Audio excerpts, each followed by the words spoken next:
Well, AFib has been a part of my life since I was 24. I'm 49 now, and so, prior to this last procedure, in which, by the way, if I'm been asked for this interview, then you must feel like proclaiming me cured, and I feel that I am. So that's the good news to a situation that was pretty trying for a lot of years, and AFib had become, my life, and certainly my crutch, and if not my identity, because at times, if I was ever in a bad mood, I could blame it on AFib. If I couldn't sleep, I could blame it on AFib. If I was sick, it was AFib. If I didn't work out, it was AFib. So, AFib had really become, part of, my fabric of life, unfortunately. And it had gotten, steadily worse since the early days. It was something that I could manage, without any kind of emotional consequence. Early on, I was on Quinaglute, I believe. Very old drug, which you don't use it. You're right. I might have been the first one to ever use it. No, and it was a very high dose. It was, 325 milligrams 5 times a day.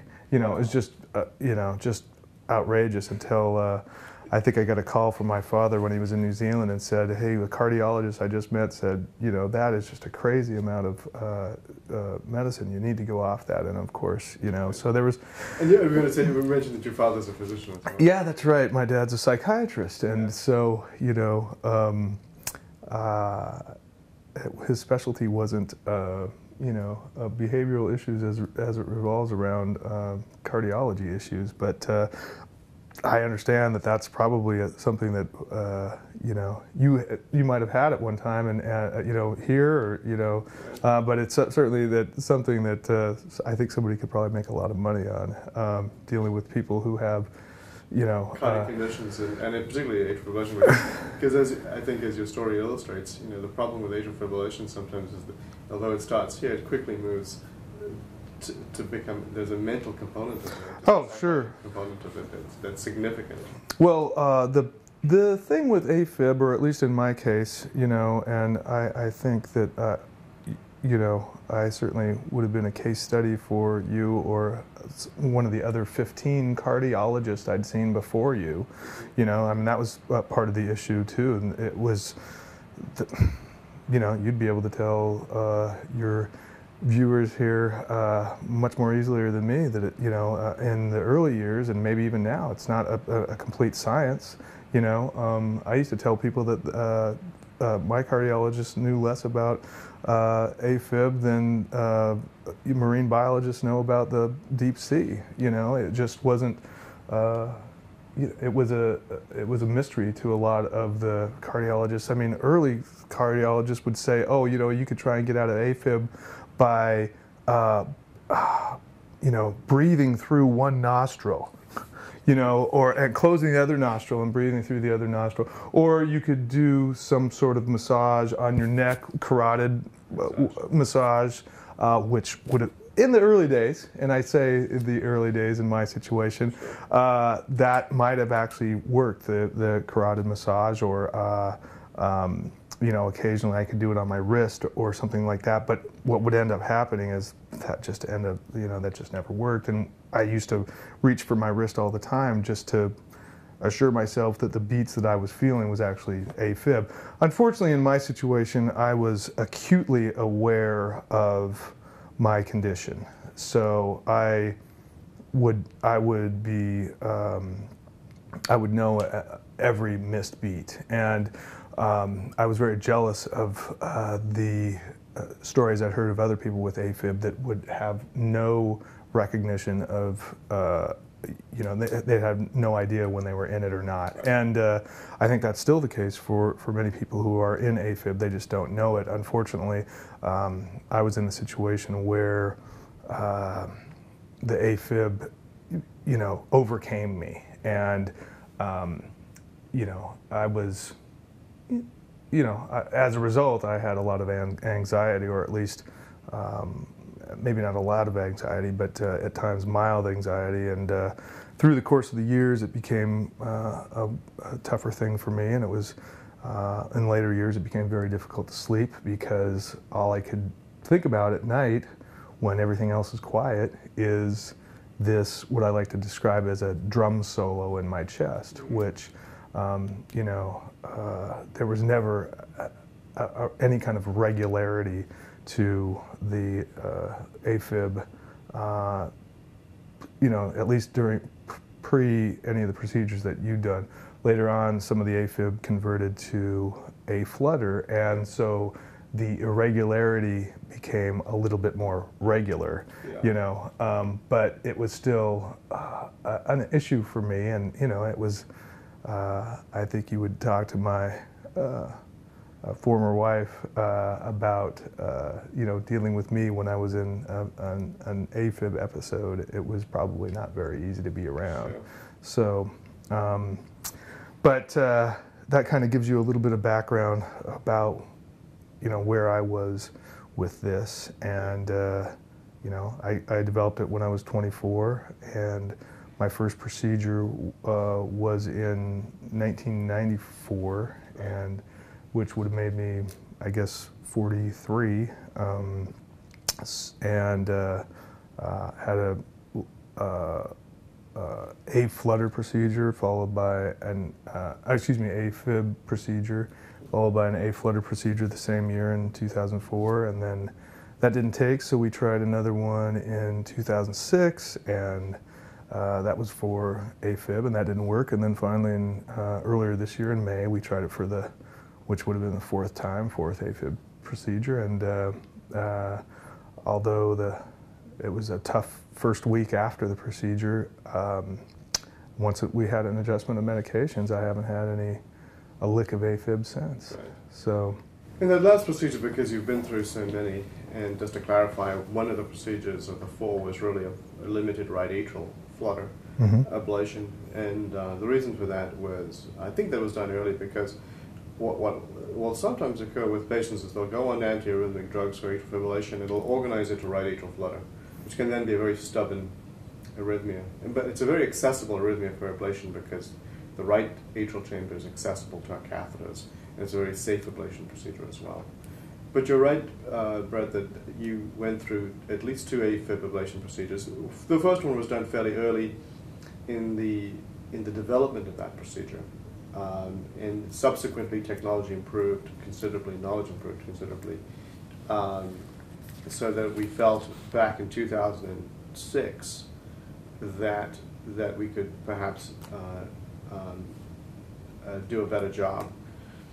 And then, but when that, as you said, was incompletely successful, then we had to contemplate, you know, the next procedure. And I know that there was a lot of discussion at that time. Should that next procedure be a catheter-based ablation procedure? Should it be a surgical ablation procedure? Should it be a hybrid type procedure? Sorry. No, it's okay. That's your office calling me. Oh, is that right? No kidding. Yeah. All right, well, I better just put that on pause. Yeah, you know, I'll assume that they'll eventually know that I'm here. Yeah. I guess they thought I was late. I think it's, yeah, Brenda, yeah. And then I forget why you finally decided to go with the catheter-based procedures as this, rather than a more aggressive or more invasive approach.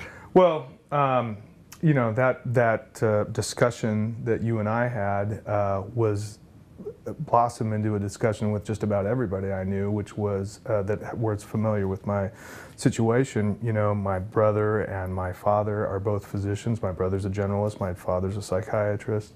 You know, as their immediate concerns were, why would you go with this guy if it didn't work the first 3 times? And that was a very valid comment. There were other options, like you said, more aggressive ones. I'd learned about,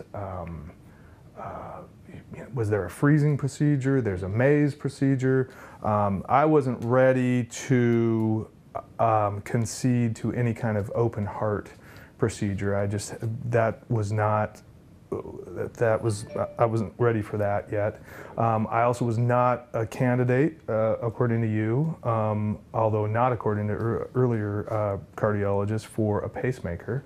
That just was not something, I could not get past the idea that, you know, basically a machine was controlling my heart rate. I had all sorts of visions of, I'm a very outdoors guy, I like to hike, and the notion of me not being able to get my heart rate up to appropriate level, exactly. So, you know, there was all sorts of things, you know, and it was an internal debate with me. You know, this procedure didn't work in 2006. It was 4 years before I had the next procedure. I mean, it was a long period of time to, you know, try and discover what was the best alternative.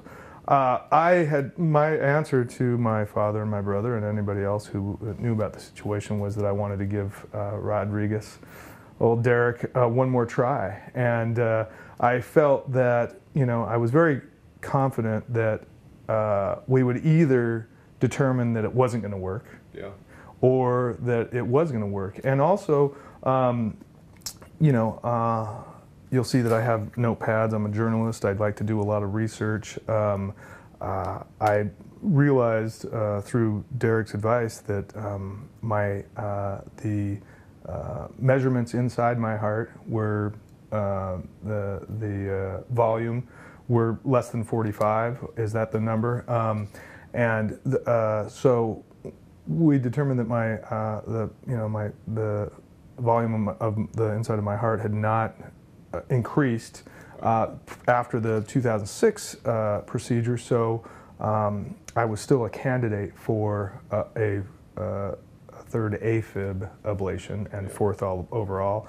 And you know, it was something that took me a long time to you know, come to a decision, but I'm glad I did. The other thing was, and you know, this was part of my situation. I'd had a bad post-procedure from the third AFib, or the third ablation, which was part of my decision. You know, it was a tough, very tough recovery. You know, almost immediately. You know, the procedure didn't work. I had some anxiety, a little bit of depression. I had sleep deprivation.